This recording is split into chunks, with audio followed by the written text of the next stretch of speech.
The Eagles have finally kicked their offense into gear this weekend against the Vikings. A.J. Brown and Devontae Smith combined for over 300 receiving yards and 3 touchdowns. And Jalen Hurts became just the third QB in Eagles history to finish a game with a perfect passer rating and helped Philly earn the 28-22 win. Post-game, Saquon Barkley broke it down for all the Philly haters.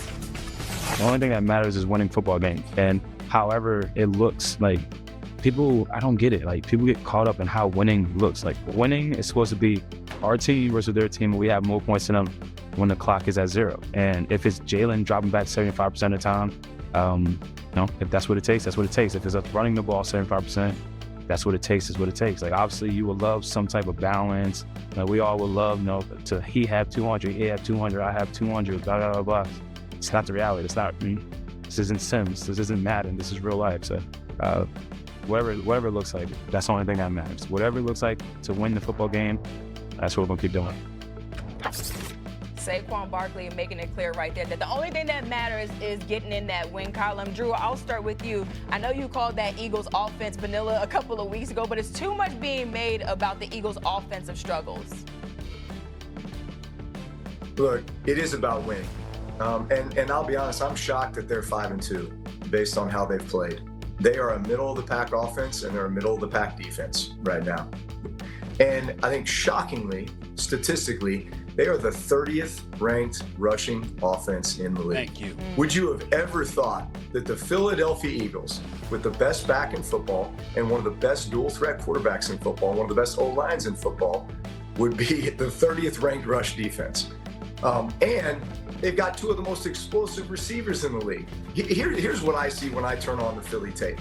I see a team who has gone so far from what was their identity. Man, in the past, it was, we are run first, and we are either handing it off to this guy with a light box because somebody has to account for the quarterback, or Jalen Hurts is going to pull it and he's going to run, or he's going to throw an RPO because we have favorable numbers on the edge and we're going to get in these playmakers' hands, and we're just going to sit there and dent the defense, and we're going to control the clock, and then the point totals will reflect that, and then the defense isn't going to be out there as long. But it's hard not to turn them on and say, man, they just don't look like what they've done in the past. And maybe they're just shifting their mindset. It looks like they're just trying to put Jalen in the gun, do a lot more drop back passing, and give him the opportunities just to read the defense and throw the football. And if that's what they want to do, that's fine. But I just don't think it's as good as they could be. And I think that's what we need to focus on here is, yeah, you're winning games, but are you as good as you could be when you have the top 10 highest paid guys on your team on offense? And you are the 30th ranked rushing offense in the league, and you're just like squeaking out games. Like, to me, that's not the roster that you built. Let me say this to y'all. First of all, I love having Drew Brees on the show. I appreciate the expertise, and I love my man Jeff Saturday as well, because damn it, I ain't never played. I learned from listening to y'all. I'm brilliant because I know I'm not. I listen to those who are, and I steal knowledge from y'all. That's what I do all the time, okay? I'm a thief, all right? That's what I am. Having said all of that, from a reporter's perspective, from a pundit's perspective, I want Saquon Barkley to understand that when you hear something like that, that is not what people want to hear. Yeah.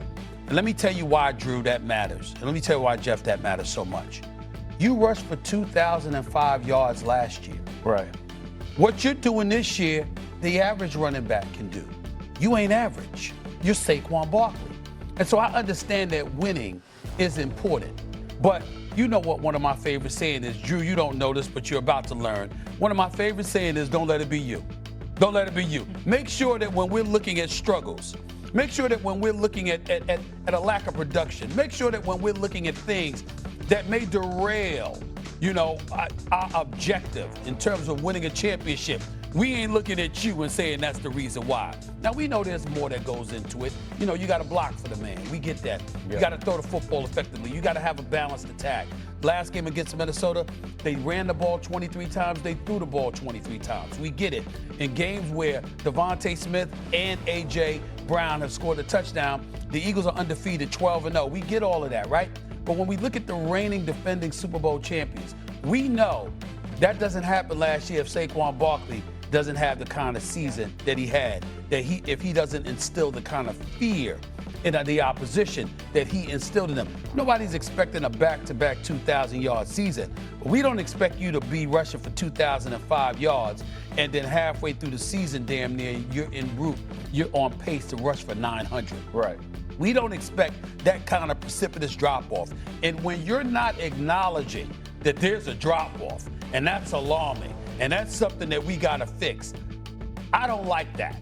Because in the end, you're trying to gloss over the fact that it might not be you, but what your position requires and what your level of production has proven to be, it's not measuring up. And somehow, some way, that's going to have to be fixed, especially when you look at Detroit, Seattle, San Fran, LA, etc. You know, you're going to have to do something. Hell, they're going to have to do better if they're going to hold up the Dallas Cowboys in the NFC East.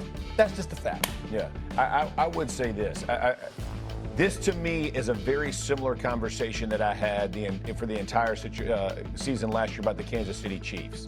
Right? Everybody talked about they're not winning. They're struggling to win. They're finding these weird ways to win. Like they're blocking field goals or somebody's doinking one. Remember, and they'd still only lost one game until it didn't count at the end of the season. They end up making the Super Bowl, right? They don't win the Super Bowl, but they end up making it back. I find this a very similar situation. They have a new offensive coordinator in Kevin Patullo. They're trying to figure that thing out. Everybody said, hey, it's too boring. They're not doing enough. So what do? They go out, they throw for, 3 whatever, and AJ has 100 and Devontae has $150 or whatever his numbers are. It's just an insane day, right, against the Vikings when they're throwing the ball. 183 yards. I don't love them not being able to run the ball. So to Drew's point, the NFL would tell you you have to be able to run the ball more proficiently to take it deep in the playoffs. But the Chiefs did it, right? So I think they have not found their identity on offense quite yet. But let me say this. The reason I think we're making too big a deal of this is because of this.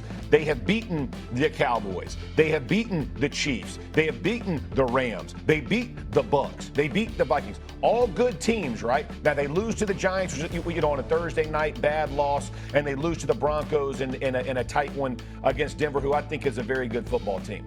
But if you're looking at this, when you're trying to find your identity, at least the winning is what the main goal is, right? Your main goal, you're accomplishing your main goal. Now let's fix and add in the areas we need to fix and improve to continue winning. And when we get to December and we get to January, we find ways to win. But I don't think it's, you throw out the baby with the bathwater type thing.